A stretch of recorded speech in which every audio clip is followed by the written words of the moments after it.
You're listening to The Little Green Cheese, Episode 5.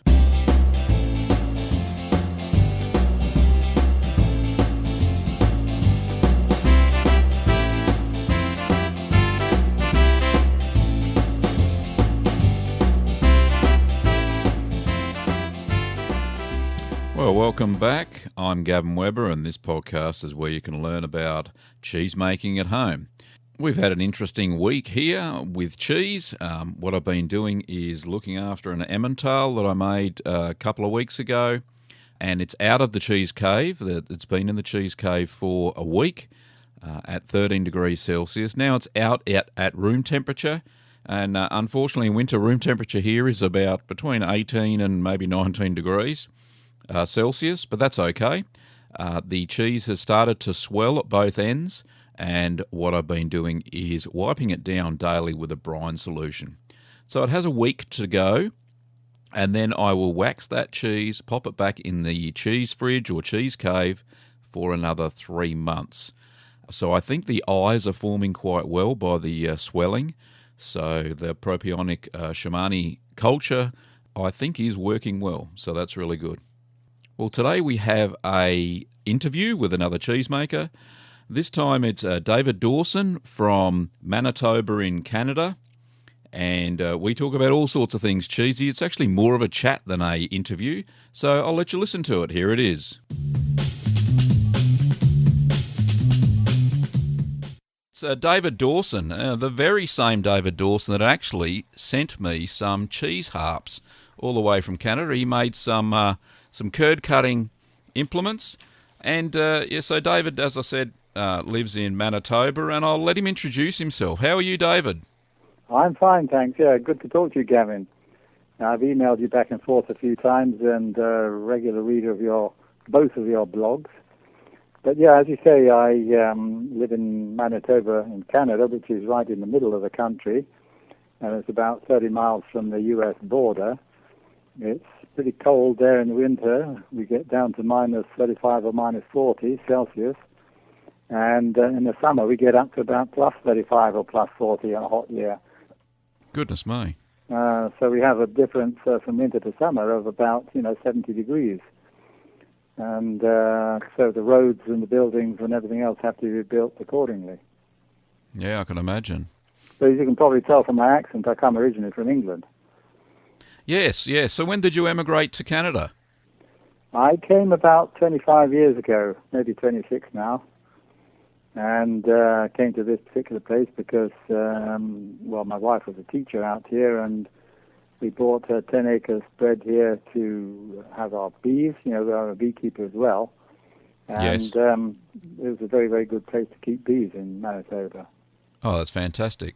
So when did you start making cheese? Well, it was about 2 years ago, or around about there anyway. I was going to a second-hand book sale in our local shopping centre, and there was a book called The Cheeses and Wines of England. I've read that book. It's a great book. You have, yes, and I thought it was a lovely book. It was very descriptive, and I really enjoyed it. And then a friend of mine had a Christmas present of a beginner's kit, and that included a video, and so I borrowed the video. And then I got really interested and started looking at YouTube videos. And of course, I watched hundreds of YouTube videos and eventually found Screening of Gavin on the YouTube. And I watched. Goodness me, that rings a bell. Yeah, right. And I must say they're the best videos that I've ever seen on cheese making. They really gave me the confidence. David. Yeah, they really gave me the confidence to get started and do it myself. And if anybody, any listener, beginners out there are listening, I recommend you to look at Gavin's videos. I mean, we had no classes or anything around here, so I had to jump in and do it myself. And it was those videos of Gavin's which really gave me the confidence to get started. Yeah, I'll put the link to the videos in the show notes, so that'll be great. So that's what kickstarted you. So what was your first cheese you made? Well, I expect it was your cheddar with peppercorns, but I didn't put the peppercorns in. Oh, okay. So like the farmhouse cheddar basic farmhouse one. Cheddar, yeah, that's right. Yeah. So how did that turn out? Very good. And I made, I made about, I don't forget now, 28 or 30 batches of cheese. And each, I try to improve the recipe, because you make it once and then you do it again and it's not quite the same, and then you do it again and it's different yet again. I could never get continuity, so I had a predictable end product. So most of what I've been making is like a farmhouse or a cheddar.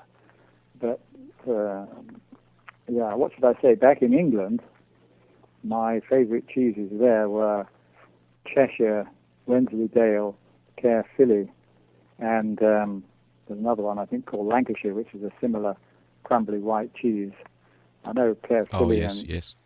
And those are my favorites. And so mostly what I was making was turning out to be rather similar to those. But sometimes they ended up quite creamy with holes in, and sometimes they ended up dry and crumbly, and sometimes they ended up, having liquid seeping out between the cheese and the wax. Oh, okay, yes, I get that occasionally too when I don't watch what I'm doing. So did you figure it out? No. That's why I keep trying. I've got to try 28 Of course. I haven't got it right yet. Yeah, it's a lot of variability in milk too. So where do you get your milk from? Well, we have a quota system in Canada, so dairy producers have to buy milk quota, and all the milk has to be sold to the milk board, and the milk board gives them exact quotas that they have to fill, or at least they buy the quota, the dairy farmers do, and one is not allowed to buy farm milk. The dairy farmers can get into serious trouble if they sell milk to the public.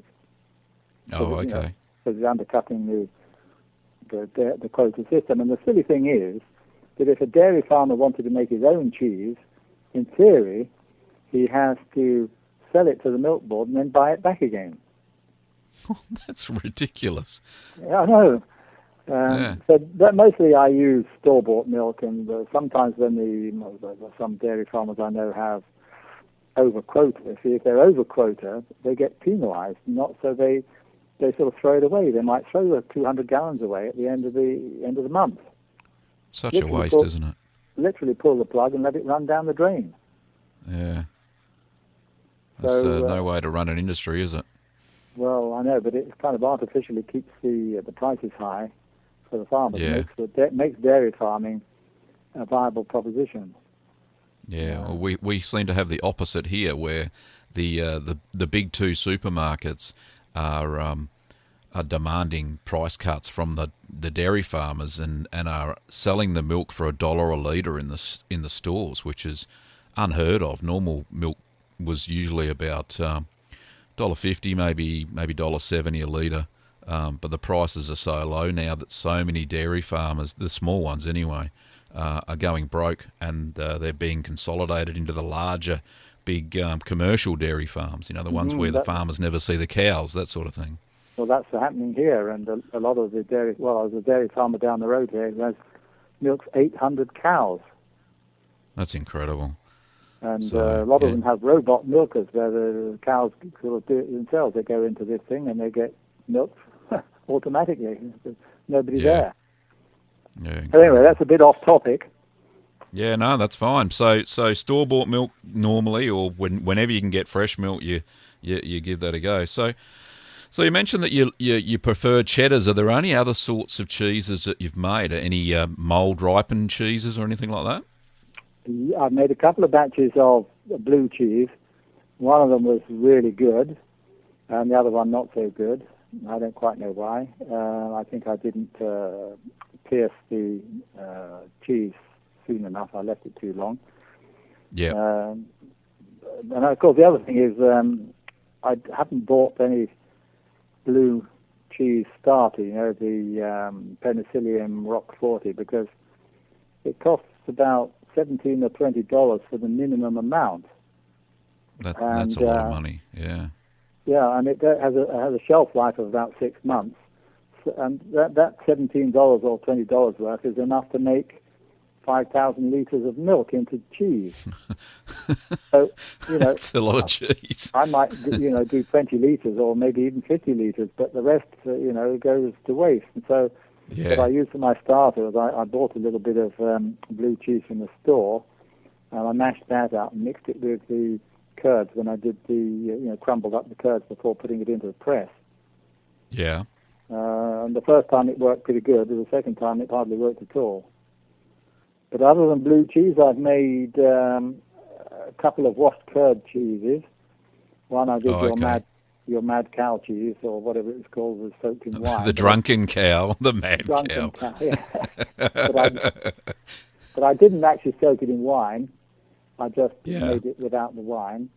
The other one's an Edam, and that's still sitting there in my basement. It must be a few months, 6 months old maybe by now.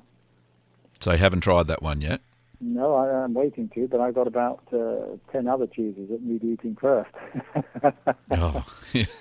Yeah, it's a bit like that, isn't it? I've got a Caerphilly that I'm going to crack open today because it's ripe, and then I'll have a Colby that's ready next week, and then about a month's time, and we wouldn't have got through those, so I'll have to vac pack half of the cheese anyway. There'll be an Emmental to eat, plus already in the fridge, in the normal fridge, so they're not maturing anymore. I've got I've got a Romano, I've got a Parmesan, and I've got a Camembert cast that are all still in their wax. So, I've got cheese coming out my ears at the moment. And you've got a family to eat it all. I've just got meat. That's true. That's true, and they do like eating it, that's for sure. So do you give it away to friends or stuff like that?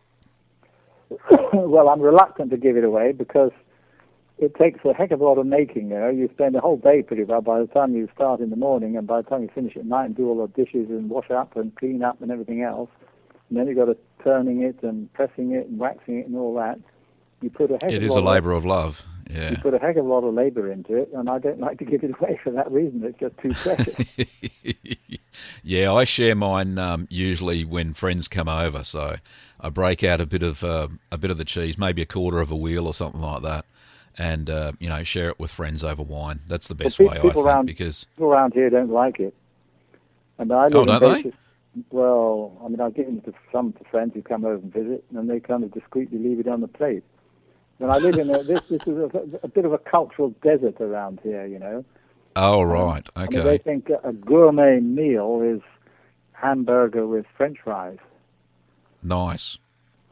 And cheese is sort of factory-made cheddar, is just made yesterday, and it's got no flavour at all. And you drop it, it'll bounce up and probably hit you on the chin. Or it's wrapped in those plastic pieces of, the plastic slices, Exactly. Yeah. Exactly. Yeah. But anyway. Well, we're having a bit of a cheese revolution over here, which is great. Where people do try different types of cheeses, and there's lots of little small cheese makers that are, well, I don't know if they're small. A lot of niche ones like people having goat dairies and things like that, making their own goat's cheese and then making goat's cheddar and stuff like that. So some fancy sort of things happening there, and there's some small little factories that are popping up, but they really can't compete with the big factories. But the cheese is pretty good, so a lot of people eat it. So well, in Quebec, the province of Quebec, that is. Yes. They're much more forward-thinking with their French connections, and there are lots of small artisan cheese makers there, and they're allowed to make cheese out of unpasteurized milk. But as I was explaining about our milk board, and we have the Food Inspection Agency and all that sort of thing, they make it practically impossible for anybody to make cheese and sell it at places like farmers markets and have it in local stores. All the big supermarkets, they're not interested in locally made stuff. It's got to be across the whole country, every supermarket's got to have the same thing. So they try to sell it at farmers markets and things like that, but you can't do it, because the regulations are so strict. You can't get the unpasteurized milk for a start. You've got to be fully inspected. Everything's got to be, factory type style building, and really it kills it right from the start. And so, a few people I know make it for themselves, but I don't know of any. I've never seen cheese at any farmers markets or anything other than it comes from Quebec. Yeah. Yeah, it's unfortunate. So that's the milk board in your province of Manitoba, right? Well, I mean, the milk board or the quota system is right across the country? Across the country, Oh, okay. but they're more flexible in Quebec, because the people are more politically minded, Yeah, and the French do have a lot more cheese too, so that'd be from their ancestry, I suppose. Well, I remember reading somewhere that Great Britain used to have something like 1,500 different cheeses, and France had something like 800. Oh, goodness. I think World War II kind of fixed that, though, didn't it? You're right. And you know what, something Yes. interesting? I read somewhere that in the old days when they had the British Navy, with Nelson and when Britain ruled the waves, the main diet of the sailors was things like salt beef and hardtack and cheese. Cheese was one of their main food stuff. Oh, there you go. So it makes me think that, if you've got a huge navy to provide cheese for, all the villages and people who could make cheese would be trying to sell it to the navy, you see. Yeah, and they'd buy it at a premium price, yeah. Exactly. Yeah, so, I think, didn't they changed, I think just during the first year of World War II, they started consolidating cheese making into larger factories, and started. There wasn't anybody to work on the smaller cheese farms. It was only the women left, and they made a lot of the women work in munitions factories and that sort of thing, and the land army. And that's from what I've read anyway. So yeah, I think by the end of the war, the Second World War, I think they had 3 cheeses.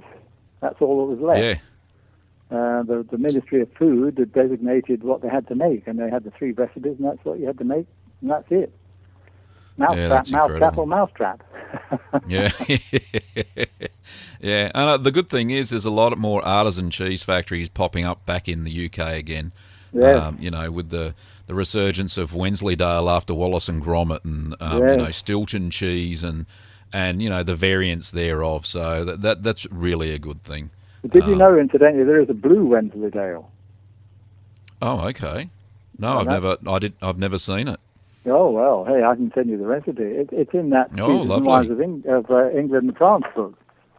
Oh, I'll have a look at that. I probably can't really plagiarise it onto the blog, but I'll have a go at making it anyway. Uh-huh. That'd be lovely. All right, so what are some of your, you mentioned some of your challenges around trying to get an even batch and something like that. So, it'd go from dry to creamy to a little bit of water a little bit of whey between the cheese and the wax. What are some of your other challenges, and what are some of your successes? Well, let me put it this way: I've only had one cheese that was so bad I had to throw it out, and all the rest have been fantastic. Oh, that's good. That's a great success. Even if they're a bit bloated, or if they've got a few holes in them, or if they've got leaking whey, they taste delicious, And a lot of them lately have had that sort of crunchy, what's it called, tyrosine or something like that, where the protein crystallizes out and you get those little crunchy crystals in there.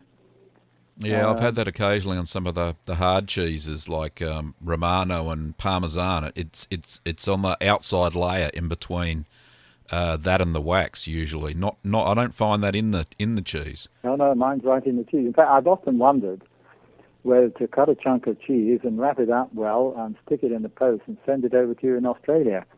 But I'm not sure that it'd survive the journey.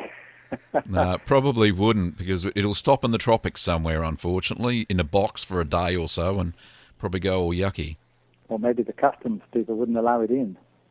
Oh, maybe. Yeah, good point. Unless it's shipped properly, I suppose. Mm-hmm. Mind you, having said that I have sent cheese to friends internally within Australia. So I've waxed the cheese and then vacuum packed the wax just in case. and shipped it off to some friends, 1,000 kilometres to north and probably about 700 kilometres to the south. So and that's arrived nice and healthy, and so I express post it, so it gets there overnight. But that's worked well within Australia. But I don't know how it'd go the 16,000 kilometres from where you live to where I live. Mm-hmm. But nice thought anyway. Thanks, David, for thinking. Well, yeah, you'll just have to imagine the taste. I can imagine it now, because it'd probably taste the same as when I crack open one of my wheels. Oh, right. Oh, fantastic. So, well, we've talked about your favourite cheese. What's your favourite cheese to eat? And it doesn't have to be one of the ones that you make. It can be any cheese. Well, I always used to go down and buy, every week or two at the store before I started making it myself. A nice little bit of either say Cheshire, the nice English Cheshire, or double Gloucester, or something like that with a good bit of flavour to it. Some aged cheese. Yeah. And I'm not that fussy actually, but I really like that. I like to snack, if you like, on a little bit of cheese. Cheese and a plain cracker, before going to bed or something like that, rather than having a package of salty chips, Or anyway, that's my sort of snack of choice. Yeah. And it's a good snack. Nibble on cheese. Probably not good for me, but there you go. Oh, it probably is. It's better than a packet of crisps or chips. Yeah, right there. Mm-hmm. So, speaking of aging, how do you age your cheese? Do you have a cheese fridge or a basement, or so? How do you keep the temperature, around about 13 degrees C? Well, by sheer luck, I have a cold room in my basement where I store my potatoes and carrots and things like that. And the temperature in there is about 12 or 13 degrees. At least fantastic. It is in the winter, and in the summer, it tends to creep up a bit. So in the summer, I transfer the cheeses to the back of my fridge.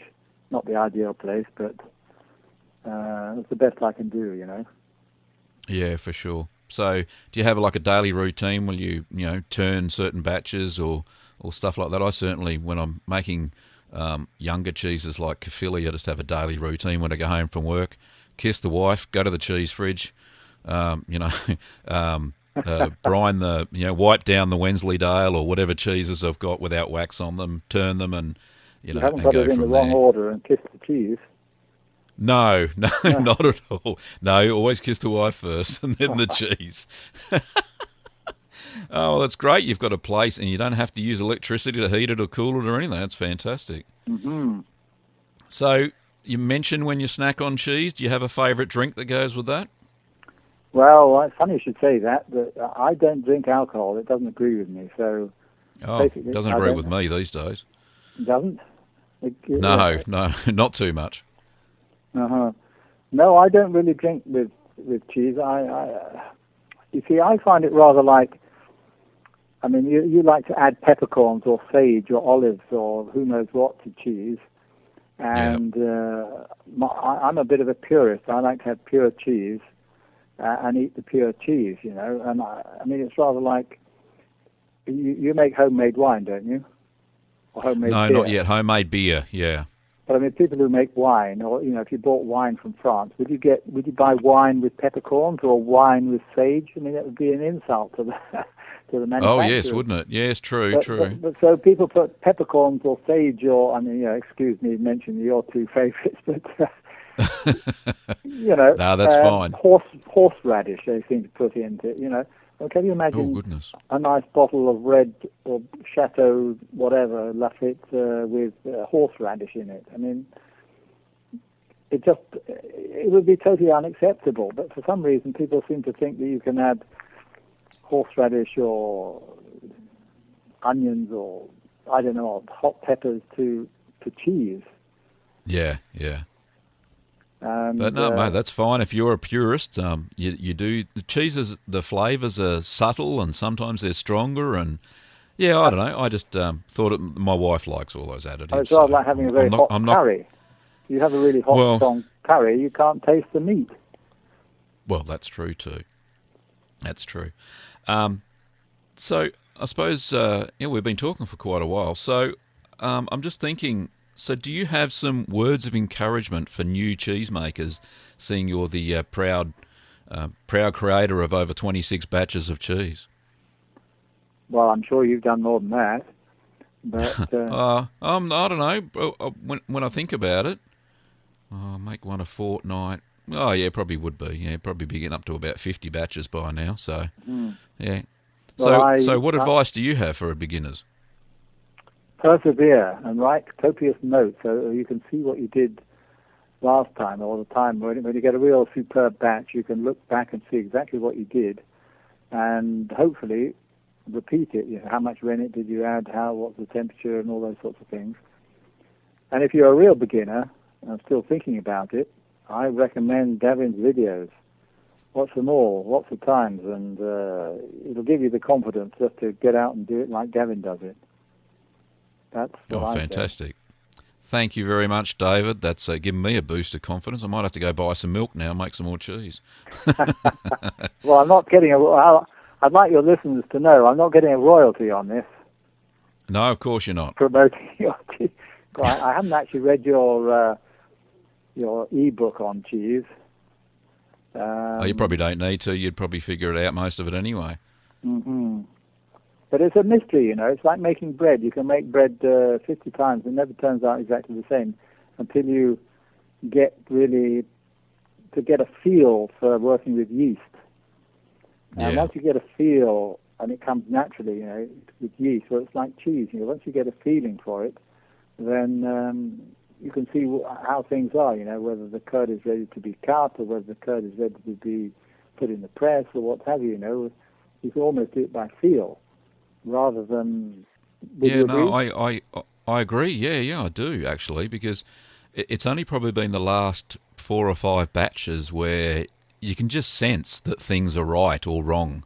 And then intuitively you know what you need to do next. So if you don't think the curd's right, you leave it for another 30 minutes.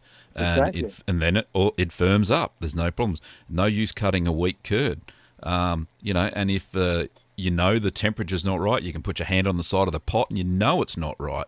So even though the thermometer's saying, you know, that it's at the right temperature, and you go, no, that's not right. So, and especially when pressing, you know when to, how far to, because I think you've got a cheese press that's very similar to mine. I know you've made it yourself, and it's just got those 2 springs. You've got 2 springs on the side and some wing nuts that tighten it. Yeah. So you really can't tell exactly how many pounds of pressure. Yeah. So, yeah, mine's similar. So I have to guesstimate how tight the spring is. But you get the hang of it. You know after you've done it a few times, is this too tight for that type of cheese or is it not? So, yeah, no, I totally agree with you, David. What I do, Gavin, is I put my pot in my kitchen sink, put the plug in, and fill it up with hot water. And that I use that to raise the temperature of the milk. And when it's up to temperature, then I can just pull the plug out and drain the water. And it's a bit of a waste of hot water. But I've always found that doing it on top of the stove, first of all, you've got to keep lifting it on and off, and I've got a bad back and it's a bit heavy. Sure. But with my double boiler, my pot sits one inside the other, and doing it on the stove, it heats it up too quickly, and I can overshoot the temperature very easily.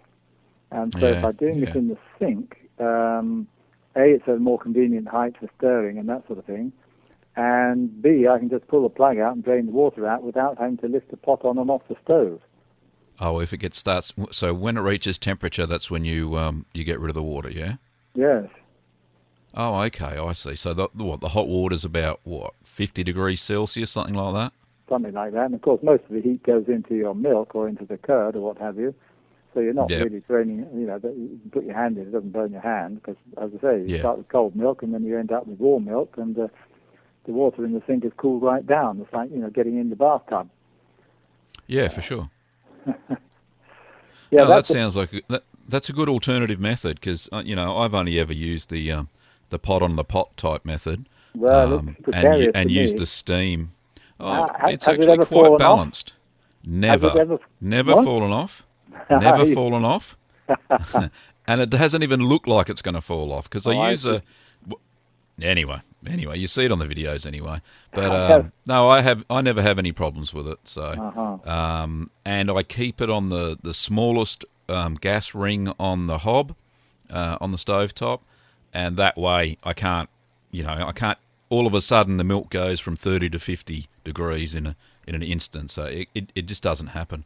But look, I think that for people with back problems or can't lift that amount of milk, especially if they're making more than 8 litres, then I would highly recommend your method, David, for sure. Well, I generally make about 9 litres at a time, and I do one on one. I have a double sink, so I've got one pot in one side and another pot in the other side. So basically, I'm making 18 litres at a time in two separate pots. Oh, okay. So you're making 2 cheeses. Might as well make 2 cheeses instead of 1. Right. It takes the same time. Exactly. Yeah. That's why I've got 2 presses. Oh, okay. Yeah, fantastic. I've got 3 presses, and I do 2 cheeses at once when I make a larger batch. So I just split the same amount of curds out of the big pot into 2 presses, and that works fine too. Mm-hmm. So I mill the cheese and do the salt and all that, and when it comes to putting the curds into the presses, I just split it up into 2. So that seems to work fine as well. Incidentally, I use that brush-on wax. Yeah, what is that? What? It's a clear wax, is it? Well, it looks more like wood glue, but it is a sort of, I imagine it's a PVC kind of thing, and they call it liquid wax. It's probably got some wax in it. But it also has a mold inhibitor. So you brush on a couple of coats of that. You brush on a coat, you let it dry, turn it over, brush the other side, let that dry. It's a bit of a palaver. And then you still have to dip it in hot wax after that because it's still semi-permeable. The first time I did it, I thought that's all you had to do, and I had left the cheese aging in I forget now, it was in my basement cold room, and it kept shrinking and shrinking and shrinking. It was getting like a parmesan. So I then realized you had to wax it as well, hot wax it. But the thing is, I've never had any surface mold, under the wax since I've been using that. And I know you had a bit of a discussion on your blog with somebody who's getting red mold or something like that. And I found that that brush-on wax really stopped all that nonsense.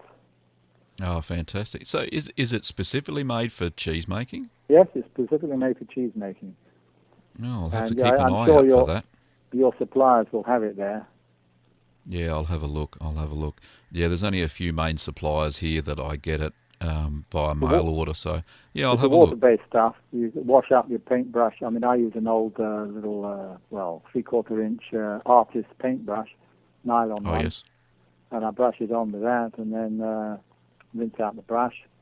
And then I turn it over and later on and do a second coat and what have you. And it works very nicely. It makes a bit of a inner skin under the wax. Yeah. So it doesn't melt when you then dip it into the hot cheese wax, or not? No. Oh. So it must have a higher melting temperature or something, does it? Well, it's not really wax. It's really like glue. You know the glue which is on the back of a pad of paper to hold it all together? Oh, yes. It's a bit like that. So it's a bit like PVA glue, but not. It's food safe, obviously. Yeah. Yes, exactly. It's a food safe PVA with a bit of, as I say, a mold inhibitor. Oh, okay. That's great. Oh, well, I could talk all day to you, David, but anyway, thank you very much for talking to me, David. It's been a pleasure.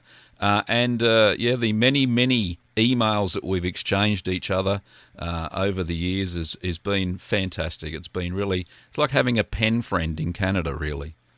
Well, you've been a guiding light to me on my cheese-making journey, so thank you as well for all your help that you've given me. No problems at all. In fact, I'll have another video up online, probably within a week or so, because I'm just finishing off the Emmental. I haven't made one of those videos before. So, that'll be up on YouTube soon, and I'll let everybody know. But, once again, thanks for talking to me, David. Okay. All right, thanks, David. Great. Yeah, bye-bye.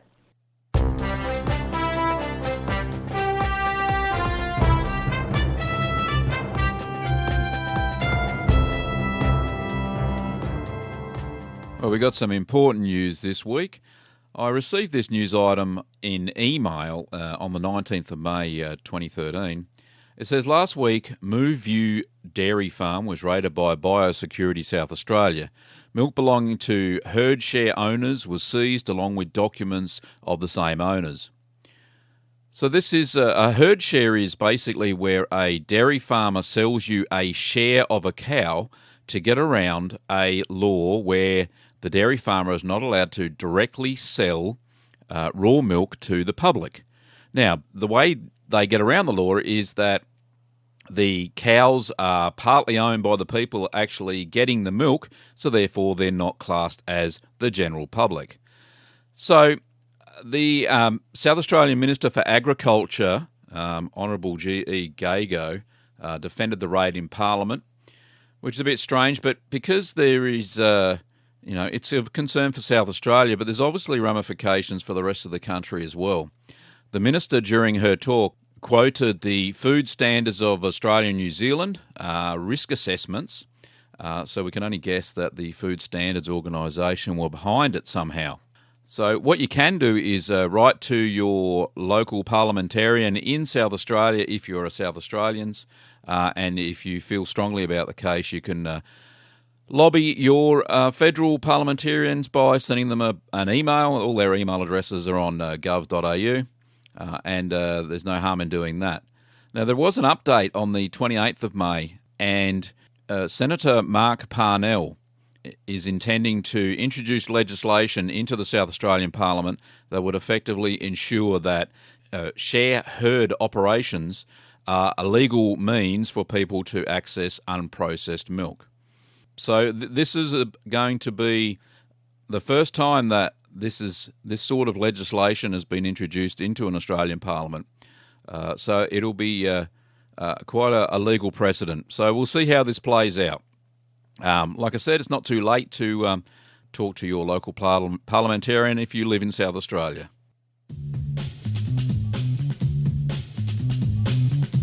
Now it's time for the listener questions. Now the first listener question today is from Todd Davis. It was sent to me on the 27th of May.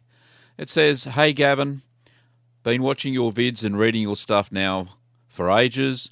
It's very encouraging. I have a couple of questions if you don't mind." Well, no, I don't mind at all, Todd. That's why I'm reading it. The first question is, a year or so back, I went out and bought a whopping great do-it-yourself cheese-making kit with just about everything I thought I could need, with every good intention. So I made a couple of Camembert, no point starting with the easy stuff, and they looked fantastic, and the mould grew beautifully on the outside, etc., but inside there was a distinct unripened centre and an extremely runny, overripe outer, all encapsulated in the beautiful shell of white fluffy mould.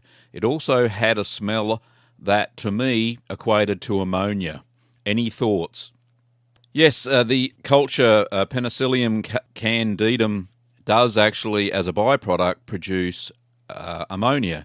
So that's what the smell is. What it might have also something to do with is the culture that you used. In those do-it-yourself kits, usually they have a bog-standard, very basic cheese culture, usually a 30 or a which is quite a strong cheese culture, and there are many different types of cheese cultures, by the way. What I recommend is that you switch to a cheese culture called Flora Danica, which is a really light, creamy producing cheese culture, and you won't have too many problems there. So if you change to that, and don't forget that at about the 1 week mark, after the mould has grown on the outside of your cheese, don't forget to wrap it in cheese wrap, which is a microplastic wrapping, and that way the mould won't get out of control. It's already formed the outer skin, and the insides will now form that lovely, smooth, soft camembert that we all know and love. Okay, the second question that Todd had was, my starters, slant Lippes, slant rennet, are out of date by 6 months, and I want to start making cheese again. I have stored these in the freezer, except the rennet. Will they be okay to use, or will I need new ones? Well, The use-by dates are, I don't know, kind of recommended. I've actually used rennet and starters and lipes that have been well over 12 months old, sometimes up to 2 years old. I don't have any troubles at all. But I use vegetarian rennet. If you use animal rennet, there is, how do I say? It grows weaker the longer you have it. So the vegetable rennet is not too bad. You won't have too many problems with that if you've got it placed that. But I think that the cultures will be okay. Just add a little bit more than you normally would if you think they're out of date. The second question is from Trudy from Port Stephens in New South Wales. She says, "Hi Gavin, I'm quite new to cheesemaking and I have been loving your video tutorials. They are excellent and have helped me a lot to answer many questions I had when I first started. I have made a few soft cheeses, feta, cream cheese, using yogurt. I guess it's not true cream cheese, but a lighter, very tasty version. Ricotta, mozzarella, and have done 3 lots of Camembert as well. The Camembert seems to be a little bit temperamental for me. I am trying to get the right consistency. First one was too runny, second one was a bit too dry, and hope this third lot is just right. All taste great so far though." Well, that's great news, Trudy. Like I said, maybe swap over to the cheese culture Flora Danica, and you might have a little bit more success. And like I said, don't forget to wrap it. Second part to Trudy's email is, I also have made kefili according to your instructions. I'm about to crack it next week, but I'm thinking about how to treat the cracked wheel after it has been opened because I can't eat a kilo of cheese in one sitting. I can't seem to find any info on the web about this specific question, so I was hoping you might be able to tell me what to do. Kind regards, keep up the good work, Trudy. Well, Trudy, the second part of your question, I actually answered it in a post on the Little Green Cheese the other day. It's titled How to Store Cheese. So have a read of that and hopefully you'll get enough information. Basically, it talks about that if you have cheese that you want to eat within a week, then wrap it in grease-proof paper, or baking paper is another word for it in some countries. Just wrap it loosely and store it in the fridge in a airtight plastic container so that it doesn't dry out. If you want to store it for longer, then basically vacuum pack it. There are cheap vacuum pack machines, and you simply suck all the air out of the plastic bag and it seals. So you can keep the cheese at the same maturity or the same age for quite a while. So hopefully that helps. So don't forget, friends, if you would like to be interviewed on the Little Green Cheese podcast, then just simply send me an email, gavin@littlegreencheese.com, and I'll get in contact with you and we'll set something up. I can interview via Skype to Skype or via Skype to phone, where I can call you on your normal telephone. Well, that's all we've got time for this episode.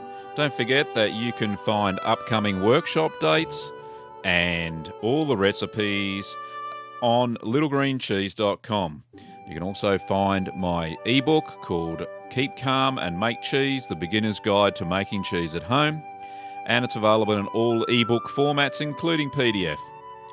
You can also find my cheesemaking video tutorials within the ebook or on my YouTube channel. Thanks for listening, Curd Nerds, and stay tuned for the next episode of the Little Green Cheese podcast. During this podcast, you heard royalty-free music by Kevin MacLeod. I played Malt Shop Bop, News Theme, and Call to the Dairy Cows.